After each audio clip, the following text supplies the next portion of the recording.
Hello friends, this is Jyoti Chakraborty and welcome to my YouTube channel. मेरा ये first video है और मैं यहाँ पे एनसीईआरटी ज्योग्राफी को पढ़ाऊँगी। क्लास 6 टू 12 तक की एनसीईआरटी की ज्योग्राफी की क्लासेस यहाँ पे होंगी और मैं यहाँ पे चैप्टर वाइज पढ़ाऊँगी, ठीक है। एंड ये वीडियो जो है UP, TGT, PGT, KVS, NVS, TET, CTET इन सारे एग्जाम्स के लिए इम्पॉर्टेंट है बिकॉज ऑफ एनसीईआरटी, क्योंकि एनसीईआरटी इन सारे एग्जाम्स का बेस है, ठीक है। तो सारे क्वेश्चंस एनसीईआरटी कोर्स से ही आते हैं। और फिर चलिए शुरू करते हैं चैप्टर फर्स्ट को। क्लास 6 का चैप्टर फर्स्ट जो है वो है सौरमंडल में पृथ्वी, the earth in the solar system, ठीक है। तो सूर्यास्त के बाद आकाश को देखना कितना अच्छा लगता है कि नहीं। आसमान में पहले एक या दो बिंदु ही दिखते हैं, लेकिन बाद में इनकी संख्या बढ़ती जाती है, ठीक है। सनसेट जब हो जाता है उसके बाद हम आसमान में देखते हैं तो कहीं कहीं पे हमें एक दो तारे दिखना शुरू हो जाते हैं। उसके बाद क्या होता है, कुछ ही देर बाद हम देखेंगे तो मिलियंस में तारे आ जाते हैं, ठीक है। मिलियंस में इनका नंबर जो है बढ़ जाता है, आप उनकी गणना नहीं कर सकते।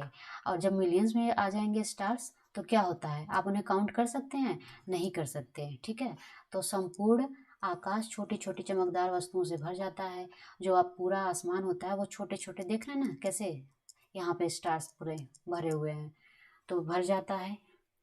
जिनमें से कुछ चमकीले होते हैं तथा कुछ धुंधले होते हैं। जिनमें से कुछ चमकीले स्टार्स होते हैं यानी कि चमकदार तारे होते हैं, देखिए ये जैसे है, ये है, तो ये सारे चमकीले तारे हैं। और कुछ जो हैं धुंधले हैं, ये छोटे छोटे जो दिख रहे हैं ये धुंधले हैं, फेड हैं, जिनमें उतनी चमक नहीं है जिनमें कि जितनी कि इस तारे में है, ठीक है। ऐसा प्रतीत होता है मानो आकाश में हीरे जड़े हों। ऐसा फील होता है इन तारों को देखकर जैसे कि जो स्काई में, आसमान में डायमंड्स जड़े हों, ठीक है। डायमंड्स को तो आपने देखा ही होगा, तो ऐसा फील होता है इनको देख के। इनमें से कुछ टिमटिमाते प्रतीत होते हैं। कुछ तारे जो होते हैं ऐसे चमकते हैं, टिमटिमाते मीन्स ये जो ऐसे चमक निकल रही है इन तारों से, फाइन शाइन जो है, तो वैसे फील होते हैं। और कुछ जो है ऐसे नहीं होते, जो फेड होते हैं। लेकिन अगर आप उनको ध्यान से देखेंगे तो आप पाएंगे कि इनमें से कुछ की टिमटिमाहट अन्य से अलग है। जब ध्यान से देखेंगे तो देख रहे हैं इन छोटे छोटे तारों को, इनकी चमक इन टिमटिमाते हुए तारों जैसी नहीं है। ये बिना किसी टिमटिमाहट के चंद्रमा के समान चमकते हैं। ये बिना किसी टिमटिमाहट के चंद्रमा के समान चमकते हैं। चंद्रमा कैसा होता है, मून, वो शांत स्वभाव का होता है, सिर्फ ग्लो करता है, इसमें से ऐसे फाइन साइंस नहीं निकलती हैं, ठीक है। जो फाइन लाइंस हैं चमक वाली वो नहीं निकलती हैं, ठीक है। तो मून सिर्फ होता है ऐसे शांत स्वभाव का, ग्लो करता है, ठीक। तो कुछ तारे ऐसे भी दिखते हैं। अच्छा, कभी आपने ध्यान दिया है कि दिन के समय ये तारे क्यों नहीं दिखते हैं? बिकॉज ऑफ सनलाइट, ठीक है। सनलाइट, सनलाइट कैसा होता है, बहुत तेज होता है सूर्य का प्रकाश। सूर्य के प्रकाश में ये तारे जो हैं छिप जाते हैं दिन में, इसलिए ये दिन में हमें नहीं दिखाई देते। जब सनसेट हो जाता है, जब सूर्य का प्रकाश खत्म हो जाता है तो शाम हो जाती है, तब ये तारे धीरे धीरे हमें दिखना शुरू हो जाते हैं, क्योंकि उस टाइम पे रात के समय में सनलाइट नहीं होता है, ठीक है। तो the earth in the solar system का पहला टॉपिक है खगोलीय पिंड, ठीक है, सेलेस्टियल बॉडीज। अब सेलेस्टियल बॉडीज कहते किसे हैं ये जानना जरूरी है।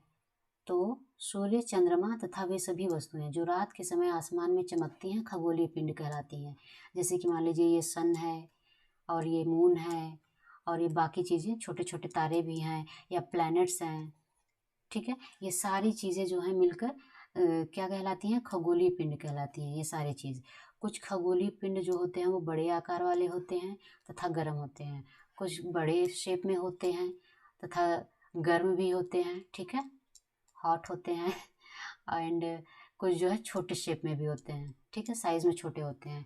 और ये गैसों से बने होते हैं, गैसों से बने होते हैं। अब जैसे कि ये बड़े आकार वाले क्या होते हैं, जैसे इसमें कहा है ना कि सूर्य भी हो सकता है खगोलीय पिंड, सूर्य से भी मिलकर खगोलीय पिंड बनता है, ठीक है। सूर्य को भी कह सकते हैं खगोलीय पिंड। तो सूर्य क्या होता है, सूर्य देखिए होता है क्या, बड़े आकार वाला भी होता है और गर्म भी होता है, ठीक है। और ये गैस से बने होते हैं, ठीक है, खगोलीय पिंड गैस से बने होते हैं। इनके पास अपनी ऊष्मा तथा प्रकाश होता है। खगोलीय पिंडों के पास जो है अपनी ऊष्मा तथा प्रकाश होता है। तो खगोलीय पिंड में सूर्य आता ही है और सूर्य के पास अपना ऊष्मा यानी कि जो गर्मी है वो तो है ही, साथ में उसके पास लाइट भी है, प्रकाश भी है उसका अपना, ठीक है। इन खगोलीय पिंडों को तारा कहते हैं। इन खगोलीय पिंडों को तारा कहते हैं। इसका मतलब क्या हुआ कि सन भी जो है एक स्टार है, ठीक है। सूर्य भी एक तारा, देखिए यहाँ पे लिखा भी है कि सूर्य भी एक तारा है, लास्ट में लिखा भी है कि हाँ सूर्य भी एक तारा है, ठीक है। अच्छा, क्या आप जानते हैं कि खगोलीय पिंडों एवं उनकी गति, ठीक है, खगोलीय पिंडों एवं उनकी गति के संबंध में अध्ययन करने वालों को खगोल शास्त्री कहते हैं, ठीक है। क्या कहते हैं? खगोल शास्त्री। आर्यभट्ट प्राचीन भारत के प्रसिद्ध खगोल शास्त्री हैं, एस्ट्रोनॉमर हैं, ठीक है। एस्ट्रोनॉमर, ठीक है। कौन है इंडियन एस्ट्रोनॉमर?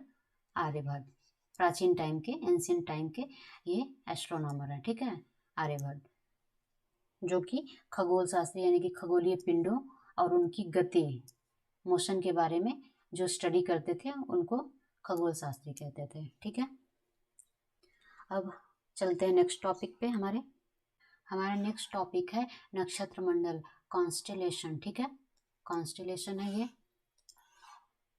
अब कॉन्स्टेलेशन को समझना है थोड़ा तो अच्छा देखिए, रात के समय चमकते हुए अनगिनत तारे सूर्य के समान ही हैं, ठीक है। रात के समय चमकते हुए तारों को आप देखेंगे तो वो भी एक सन के जैसे ही हैं, क्योंकि अभी हमने पिछले पेज में क्या पढ़ा कि सूर्य भी एक तारा है, ठीक है। तो वैसे ही और भी जो तारे हैं वो भी सूर्य हो सकते हैं। तो वही चीज़ है कि रात के समय चमकते हुए अनगिनत तारे सूर्य के समान ही हैं, लेकिन हमसे बहुत अधिक दूर होने के कारण हम लोग उनकी ऊष्मा या प्रकाश को महसूस नहीं करते हैं, ठीक है। जब ये तारे हमसे दूर हैं तो इनकी ऊष्मा यानी कि जो हीट है हमें फील नहीं होती है, न तो इनका हमको लाइट ही मिल पाता है दूर होने की वजह से, ठीक है। सन क्या है, हमारे काफ़ी नज़दीक है सन, तो इसलिए इसकी हीट और लाइट हमें दोनों ही फील होती है, ठीक है। तथा वे अत्यंत छोटे दिखाई पड़ते हैं, ठीक है। ये दूर होने की वजह से हमें छोटे भी दिखाई पड़ते हैं। आपने अवश्य ध्यान दिया होगा कि कुछ दूरी पर से देखने पर सभी वस्तुएं छोटी दिखाई पड़ती हैं। अत्यधिक ऊंचाई पर उड़ रहा हवाई जहाज कितना छोटा दिखाई देता है। एरोप्लेन तो आपने देखा ही होगा, कैसा होता है, ऐसा ही होता है आई थिंक, ठीक है, ठीक है। तो एरोप्लेन क्या होता है कि हम इसको नीचे से देख रहे होते हैं ज़मीन से, और एरोप्लेन उड़ रहा होता है स्काई में, आसमान में, तो हमसे ये काफ़ी दूर होता है, इसीलिए ये छोटा दिखाई पड़ता है। ठीक वैसे ही ये तारे भी हमसे काफ़ी दूर हैं, इसलिए हमें छोटे दिखाई पड़ते हैं, ठीक है। आगे देखते हैं। रात्रि में आसमान की ओर देखते समय आप तारों के विभिन्न समूहों द्वारा बनाई गई विविध आकृतियों को देख सकते हैं। आप कभी आसमान में देखे हैं कि तारों से कुछ कुछ शेप बनता है, कुछ कुछ आकृति बनती है तारों से, ठीक है। तो आप उसे ध्यान देंगे तो कभी दिखेगा, ठीक है। ये नक्षत्र मंडल कहलाते हैं। जो शेप या कोई भी आकार एक होता है तारों से बनता है, तारों को जोड़कर, तो वो जो कहलाता है वो क्या कहलाता है? नक्षत्र मंडल कहलाता है, ठीक है। अर्सा मेजर या क्या है ये? अर्सा मेजर या बिग बियर इसी प्रकार का एक नक्षत्र मंडल है, ठीक है। अर्सा मेजर या बिग बियर एक नक्षत्र मंडल है जो कि हमें आकाश में दिखाई दे सकता है या दिखाई देता है। कभी आपने ध्यान दिया होगा तो दिखेगा, देखा होगा आपने, नहीं तो फिर अभी भी आप देख सकते हैं, ऐसा कोई वो नहीं है, ठीक है। बहुत आसानी से पहचान में आने वाला नक्षत्र मंडल है स्मॉल बियर या सप्तऋषि, जो कि सप्तऋषि का क्या मतलब है? सप्त यानी कि 7 हो गए, ऋषि यानी कि संत हो गए, ठीक है। तो 7 ऋषियों का समूह जो है उसे कहते हैं स्मॉल बियर या फिर सप्तऋषि मंडल, ठीक है। इसमें क्या होता है कि 7 तारे जो है एक समूह में होते हैं, एक शेप बनाते हैं, ठीक है। ये तो हमको जैसे उसे ही सप्तऋषि कहते हैं, ठीक है। यह 7 तारों का समूह है, यह 7 तारों का समूह है जो एक बड़े नक्षत्र मंडल अर्सा मेजर का भाग है। अभी क्या ऊपर हमने पढ़ा कि अर्सा मेजर या बिग बियर इसी प्रकार का एक नक्षत्र मंडल है, और उसी का एक छोटा पार्ट है अर्सा मेजर का ही एक छोटा पार्ट है 7 तारों का समूह यानी कि सप्तऋषि। ये देखिए 1 2 3 4 5 6 7, ये 7 तारे हैं ना, तो ये जो है एक शेप बना रहे हैं, और ये जो है अर्सा मेजर का एक छोटा सा भाग है, ठीक है। ये नक्षत्र मंडल, इस शेप या नक्षत्र मंडल को कहते हैं, इसका नाम है सप्तऋषि या स्मॉल बियर, ठीक है। तो ये क्या बन रहा है? एक शेप। हमको तो ये एक जो ट्रॉली या गाड़ी टाइप का लगता है, यहाँ पे अगर हम ऐसे एक होता है ना व्हील छोटा छोटा ऐड कर दें तो ये क्या लग रहा है? लग रहा है ना कि यहाँ से हैंडल है, इसको पकड़ के खींच सकते हैं, यहाँ पे ये पहिया लगी हुई है गाड़ी टाइप का। तो लेकिन ये इसको इसलिए कहते हैं क्योंकि इसमें 7 तारे हैं और 7 तारों को एक मतलब 7 तारों को 7 ऋषियों के जगह पे इमेजिन किया गया है। ठीक है, अब चलते हैं थोड़ा आगे। प्राचीन समय में लोग रात्रि में दिशा का निर्धारण तारों की सहायता से करते थे। ठीक है, प्राचीन टाइम में, एंशियंट टाइम में जो है जो भी लोग थे वो रात में दिशा का निर्धारण, नाइट के टाइम में जो है डायरेक्शन जो है जो दिशा का निर्धारण करते थे वो तारों की हेल्प से ही करते थे। ठीक है, कि हमारा नॉर्थ किधर है, हमारा साउथ किधर है, ईस्ट और वेस्ट किस साइड में है, तो ये चीज़ें तारों की हेल्प से या स्टार्स की हेल्प से हो जाता था। ठीक है, उत्तरी तारा उत्तर दिशा को बताता है। जो नॉर्थ में तारा रहेगा वो उत्तरी दिशा को बताएगा, यानी कि नॉर्थ डायरेक्शन को बताएगा। इसे ध्रुव तारा भी कहा जाता है। ठीक है, इसे ध्रुव तारा भी कहते हैं।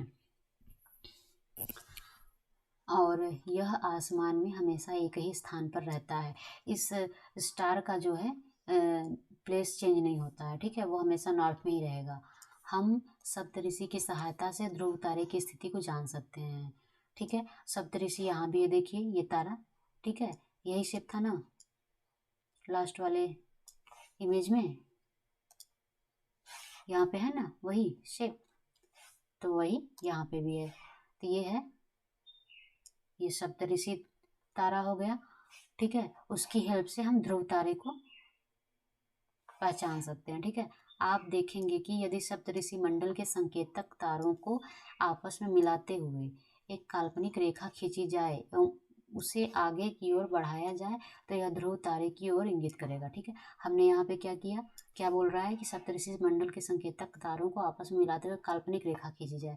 जैसे कि एक हमने इमेजिनरी लाइन इमेजिन कर लिया कि ये यहाँ पे लाइन है, अब इन्हीं को मिलाते हुए इसी लाइन को हम आगे तक ले जाएंगे। ठीक है, जो कि हमें ध्रुव तारे तक पहुंचाएगा। यहाँ पे था, है मीन्स ध्रुव तारा है, तो ये ध्रुव तारे की ओर इंगित करेगा। ठीक है, उससे हम पहचान सकते हैं कि ध्रुव तारा कहाँ है, सप्तऋषि तारे की हेल्प से। ठीक है, और यहीं पे होगा हमारा नॉर्थ डायरेक्शन। ठीक है, हमारा नेक्स्ट टॉपिक है सोलर सिस्टम। तो अब क्वेश्चन यह है कि सोलर सिस्टम किसे कहते हैं, सोलर सिस्टम कैसे बनता है, यानी कि सौर मंडल किसे कहते हैं। ठीक है, तो देखते हैं। सूर्य, 8 ग्रह, उपग्रह तथा कुछ अन्य खगोलीय पिंड जैसे क्षुद्र ग्रह, ठीक है, क्षुद्र ग्रह हो गया, उल्का पिंड मिलकर सौर मंडल का निर्माण करते हैं। ठीक है, उसे हम सौर परिवार का नाम देते हैं, सोलर फैमिली का भी नाम दे देते हैं।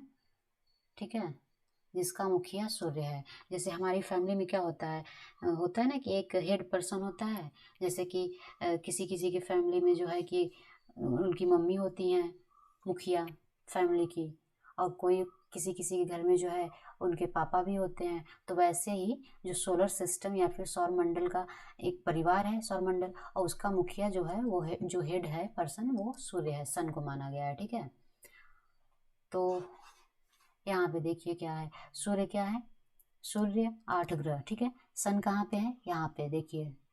ठीक है, सूर्य हो गया, 8 ग्रह हो गए, ये 1 ग्रह, 2 ग्रह, 3, 4, 5, 6, 7, और एक यहाँ पे है, ये मिस हो गया, ये हो गया 8 ग्रह। ठीक है, और क्या बोल रहा है कि क्षुद्र ग्रह और उल्का पिंड, ये सारे जो है, ये एक पट्टी जो जा रही है लाइन, ये क्षुद्र ग्रह हैं और उल्का पिंड मिलकर जो है सोलर सिस्टम का निर्माण करते हैं, सौर मंडल का निर्माण करते हैं। ठीक है, अच्छा, एक ये इम्पॉर्टेंट पॉइंट है, इसको आप ध्यान में रखिए कि पौराणिक रोमन कहानियाँ, ठीक है, पौराणिक रोमन कहानियाँ जो हैं उसमें सोल सूर्य देवता को कहा जाता है। ठीक है, पौराणिक रोमन कहानियों में सोल जो है सूर्य देवता को कहा जाता है।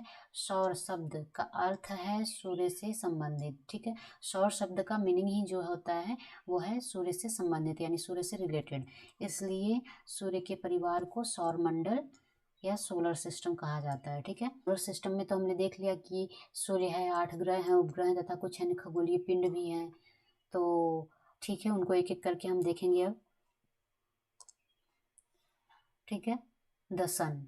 अब हम पहले जो हेड है सौर मंडल का, सौर परिवार का, उसको पहले हम देखेंगे। ठीक है, सूर्य के बारे में जानेंगे। सूर्य सौर मंडल के केंद्र में स्थित है। यह बहुत बड़ा है एवं अत्यधिक गर्म गैसों से बना है। ठीक है, सूर्य जो है सौर मंडल के केंद्र में स्थित है। यह बहुत बड़ा है एवं अत्यधिक गैसों से बना है। ठीक है, सन इस इमेज में कहाँ दिख रहा है? ये सेंटर में है ना, बीचों बीच बाकियों के। ठीक है, तो ये सूर्य जो है सेंटर में है और यह बहुत बड़ा है। देख रहे हैं अदर प्लैनेट से ये कितना बड़ा है, काफ़ी बड़ा है सूर्य दिख रहा। और यह अत्यधिक गर्म है। ये गर्म है तभी तो हमें हीट इससे मिलती है, यानी गर्मी होती है। कभी जब धूप अच्छे से निकलती है या सूर्य अच्छे से चमकता है तो हमें कितनी ज़्यादा गर्मी लगने लगती है। तो उसके पास हीट है तभी तो हमें फील होता है। ठीक है, और ये गर्म गैसों से बना है। ठीक है, इसका खिंचाव बल इससे सौर मंडल को बांधे रखता है। ठीक है, इसका खिंचाव बल यानी कि गुरुत्वाकर्षण जो बल है इसमें, वो सौर मंडल को इससे बांधे रखता है। यानी कि जो सारे प्लैनेट्स और अदर जो भी हैं मीटेराइड्स, एस्टेरॉइड्स, वो इसके गुरुत्वाकर्षण बल, ग्रेविटी की वजह से इस सिस्टम से जुड़े हुए हैं, इसकी फैमिली से। ठीक है, सूर्य सौरमंडल के लिए प्रकाश और ऊष्मा का एकमात्र स्रोत है। ठीक है, तो जो सन है वो सोलर सिस्टम के लिए एकमात्र स्रोत, यानी कि ये इसी से बाकी प्लैनेट्स को गर्मी और लाइट मिलती है। ठीक है, लेकिन हम इसकी अत्यधिक तेज ऊष्मा को महसूस नहीं करते, क्योंकि सबसे नज़दीक का तारा होने के बावजूद यह हमसे बहुत दूर है। ठीक है, क्या कह रहा है कि इसकी गर्मी काफ़ी है लेकिन फिर भी हम उतना महसूस नहीं करते, क्योंकि फिर भी ये हमसे काफ़ी दूर है। ठीक है, हम कहाँ पे रहते हैं? हम प्लैनेट पे हैं। और प्लैनेट कौन सा है? प्लैनेट अर्थ है। तो हम अर्थ पे रहते हैं और अर्थ जो है सन से फिर भी काफ़ी दूरी है। ठीक है, इसलिए उतनी ज़्यादा हमें हीट महसूस नहीं होती है। ठीक है, सूर्य पृथ्वी से लगभग 15 करोड़ किलोमीटर दूर है। 15 करोड़ किलोमीटर। ठीक है,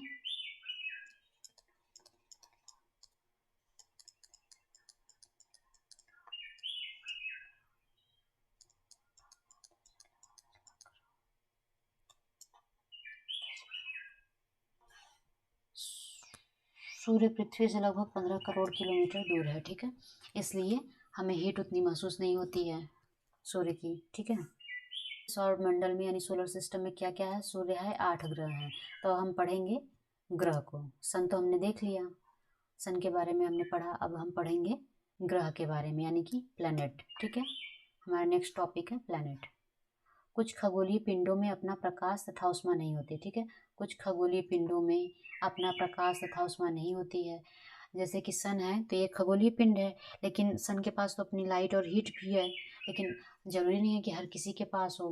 तो जो प्लैनेट हैं उनमें से कुछ प्लैनेट जो होते हैं, यानी कुछ पिंड जो हैं खगोलीय, उनके पास अपना हीट यानी कि ऊष्मा और प्रकाश, लाइट नहीं होती है। ठीक है, तारों के प्रकाश से प्रकाशित होते हैं। यानी कि सूर्य क्या है? एक तारा है। इसी के प्रकाश से जो है बाकी सारे पिंड जो हैं चमकते हैं, प्रकाशित होते हैं। ठीक है, ऐसे पिंड ग्रह या प्लैनेट कहलाते हैं। ठीक है, तो इन पिंडों को जो है ग्रह कहते हैं। ग्रह या प्लैनेट इंग्लिश में कहा जाता है। प्लैनेट शब्द जो है ग्रीक भाषा के प्लैनेटाई शब्द से बना है। ठीक है,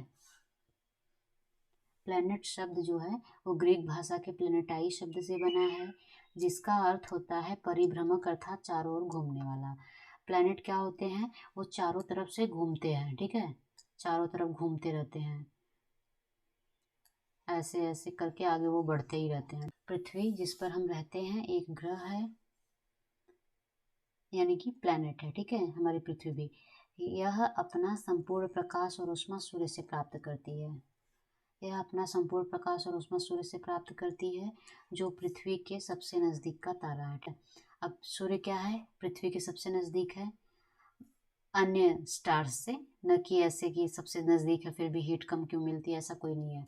ठीक है, ऐसी कोई बात नहीं है। अदर स्टार्स के कंपेरिजन में सन जो है पृथ्वी के यानी अर्थ के सबसे नज़दीक है, फिर भी दूरी तो है 15 करोड़ किमी। ठीक है, तो सबसे नज़दीक का तारा है। आसमान में दिखने वाला चंद्रमा एक उपग्रह है। जो चांद है वो एक उपग्रह है। ठीक, तो देखिए यहाँ पे क्या है कि सन तो है ही, सन से मिल रहा है लाइट अर्थ को भी, एंड ये मून है। ठीक है, ये मून है और ये अर्थ है, ये सन है। ठीक है, तो इससे लाइट मिल रही है अर्थ को भी और मून को भी। कुछ कुछ पार्ट में मून को भी मिल रही है। ये लाइट है, इसमें नहीं है, ये डार्क है। ठीक है, लाइट डार्क ऐसे ही, इधर लाइट है यहाँ पे डार्क है। तो सन से ही मिल रही है, जिसको भी मिल रही है प्रकाश वो सन से ही मिल रहा है। यह हमारे पृथ्वी का सहचर है और इसके चारों ओर चक्कर लगाता है। जो मून है वो पृथ्वी का सहचर है। सहचर यानी कि साथ चलने वाला है और इसके चारों ओर चक्कर लगाता है। यहाँ पे देख रहे हैं आप, अर्थ के चारों ओर ये चक्कर लगाता है। इस तरीके से हमारी पृथ्वी के समान 7 अन्य ग्रह हैं जो सूर्य से प्रकाश और ऊष्मा प्राप्त करते हैं। हमारी जो पृथ्वी है, अर्थ है, उसी की तरह 7 और प्लैनेट हैं जो सन से ही ऊष्मा और प्रकाश प्राप्त करते हैं। ठीक है, उनमें से कुछ के पास अपने चंद्रमा भी हैं। चंद्रमा यानी कि मून, उनके पास भी हैं। कुछ जो प्लैनेट है उनके पास भी मून है अपने। ये इम्पोर्टेंट चीज़ें हैं, पॉइंट्स आप इसे नोट कर सकते हैं। ज्योग्राफी एक अंग्रेजी शब्द है जिसका अर्थ है पृथ्वी का विवरण। ठीक है, ज्योग्राफी शब्द जो है इंग्लिश शब्द है और इसका मीनिंग होता है पृथ्वी का विवरण, यानी कि पृथ्वी का एक्सप्लेनेशन या डिटेल में पृथ्वी के बारे में जानना। यह 2 ग्रीक शब्दों से मिलकर बना है। जी का मीनिंग है पृथ्वी और ग्राफिया का मीनिंग है लिखना। ठीक है, यानी कि पृथ्वी के बारे में लिखना। यहाँ पे हो गई पृथ्वी, ठीक है, और लिखना को ऐड करेंगे तो पृथ्वी के बारे में लिखना। तो ज्योग्राफी का अर्थ है पृथ्वी के बारे में लिखना या उसका विवरण तैयार करना। ठीक है, तो यहाँ तक हमने देखा। अब आगे देखते हैं क्या है। हमारे सौरमंडल में 8 ग्रह हैं। अभी हमने पीछे देखा ना कि पृथ्वी की ही तरह 7 और हैं, यानी कि पृथ्वी को लेकर 8 हो गए। ठीक है, वही चीज़ यहाँ पे है कि हमारे सौरमंडल में 8 ग्रह हैं। ठीक है, तो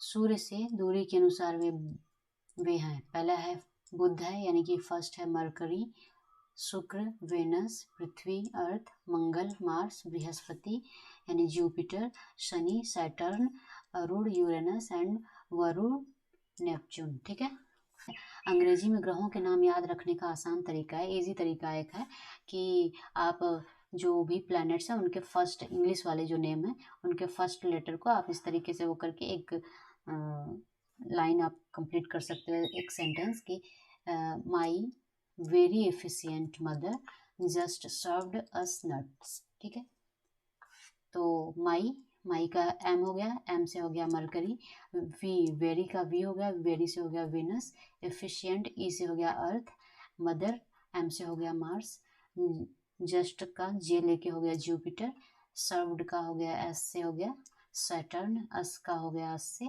यू से हो गया यूरेनस, नट्स में एन का हो गया एन से नेपच्यून। ठीक है, सौर मंडल के सभी 8 ग्रह एक निश्चित पथ पर सूर्य का चक्कर लगाते हैं।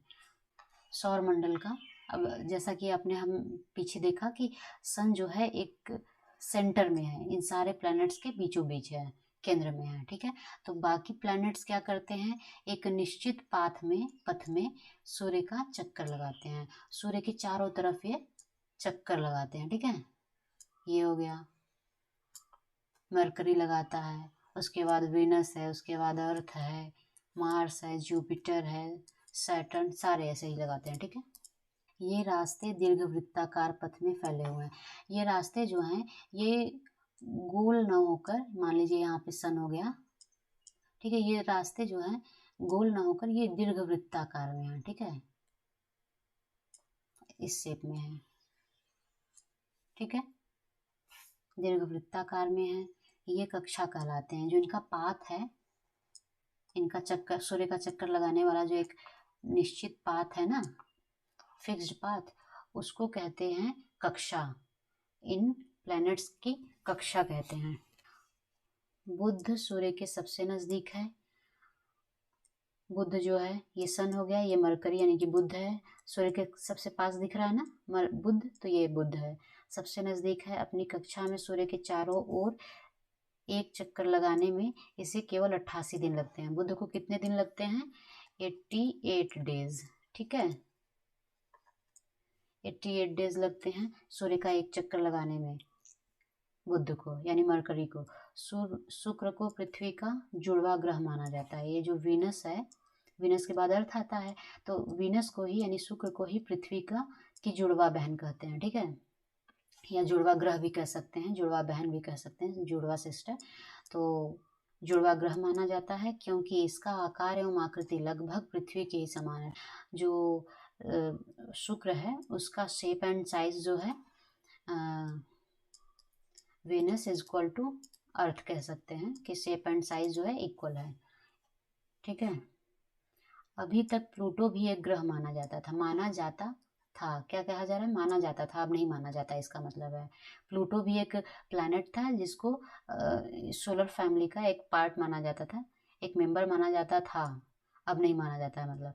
परंतु अंतर्राष्ट्रीय खगोलीय संगठन ने अपनी बैठक अगस्त 2006 में यह निर्णय लिया कि कुछ समय पहले खोजे गए अन्य खगोलीय पिंड 2003 UV 313, ठीक है, 313 सीरस तथा प्लूटो बौने ग्रह कहे जा सकते हैं। मीन्स कि प्लूटो को अब इस सोलर सिस्टम फैमिली से या सौर मंडल के परिवार से निकाल दिया गया है। अब उसको इसमें काउंट नहीं किया जाता, इसीलिए तो 8 प्लैनेट हो गए। नहीं तो प्लूटो को लेकर पहले 9 प्लैनेट थे। कितने थे? 9। लेकिन अभी क्या है?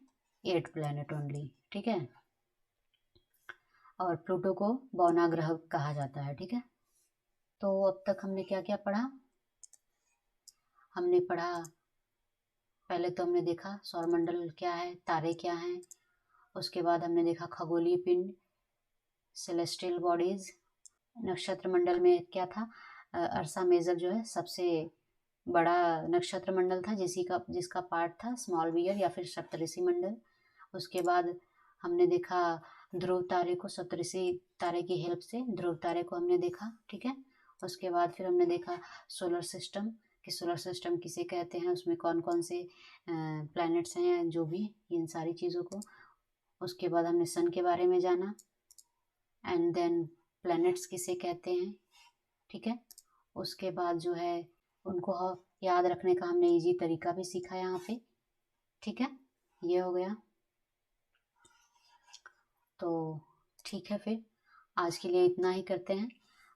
आगे भी छूटा है अभी फर्स्ट चैप्टर का, उसको नेक्स्ट वीडियो में कंटिन्यू करेंगे। तब तक के लिए बाय बाय। एंड वीडियो अच्छी लगी हो तो लाइक सब्सक्राइब जरूर करें। तब तक के लिए जय हिंद।